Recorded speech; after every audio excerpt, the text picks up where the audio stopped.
Hey, good people, it's Shayna Boston, your behind the scenes queen of Boston First Administrative Management Services. Happy Freedom Friday! It's the end of the week, it's the last day, and I hope you had a great one, a successful one, and of course, a lucrative one. But I know this week was particularly hard. We went through something very, very, very hard for America, for the African American community. Tough words. And it was so close to me being in Columbia, South Carolina, that I was so touched to realize that it could have been me. It could have been us. So vulnerable in the place of worship, where you are there to cast down any fears, to get comfortable so that you can be completely transparent before God. And for someone to come in and take that away from you and take your life, and then affect the lives of their families and people across this world was, completely sad, and makes us all think about, what are we doing? What are we doing? So in that, I want to ask us that we think about it this way. I've had some time to think about it, and the conclusion I came to, along with me and my boyfriend, as I was speaking with him about it, is that really at the end of the day, it has nothing to do with black and white. Yes, he said that's what he did, and I believe that's what he did, but at the end of the day, the root of the problem, is which we all need to get to, is that it's the battle between good and evil. A battle that we've been fighting for years, centuries, way before we were here, when Jesus was walking the earth. The battle between good and evil. That's the pact that he made with the devil, that we would have that battle.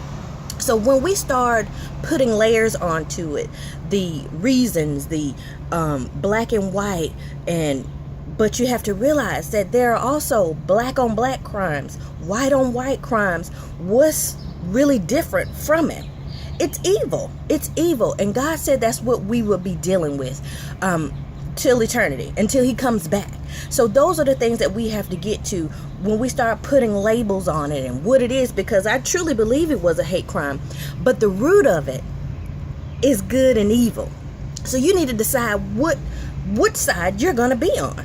And it is our responsibility to exude the good, to exude the great, to be the best person that we can be, so that we can start influencing others around us to be just as good, to be just as great. So this week, I hope that you were consistent in your efforts to bringing whatever you want for life to fruition. I hope that you were consistent in your prayers. I hope that you were consistent in being good to your fellow man. And we had the pleasure of having Miss comedian Nikita B on the Flow Empowerment call last night. And when I tell you, the sister brought the house down. She gave us so many nuggets, so much information on what it takes to push through, to really, push through all your adversities. She brought in God, how you have to be totally transparent for him and trust him.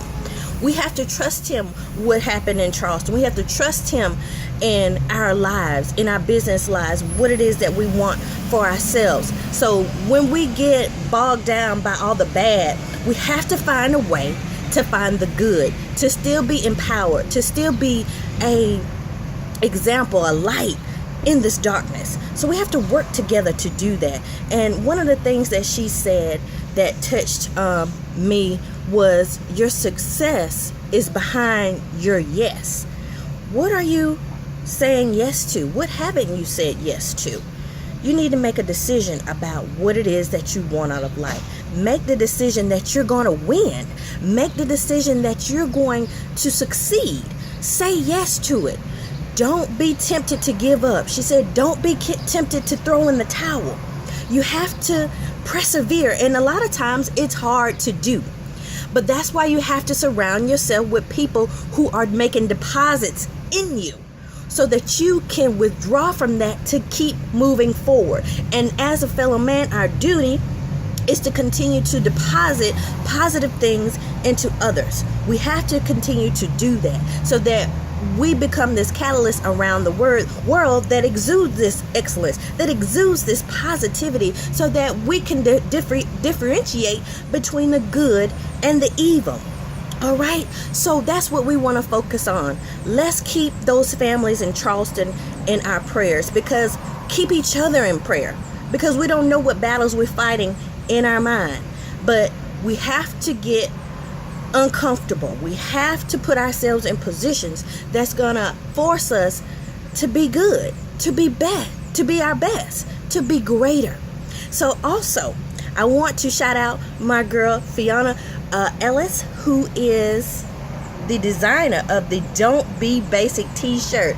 And yes, honey, you saw it on Miss Candy Burris, you saw it on her assistant Cameron, you saw it. So I am so proud for her. But it says a huge message. It brings about a huge message. Don't be basic.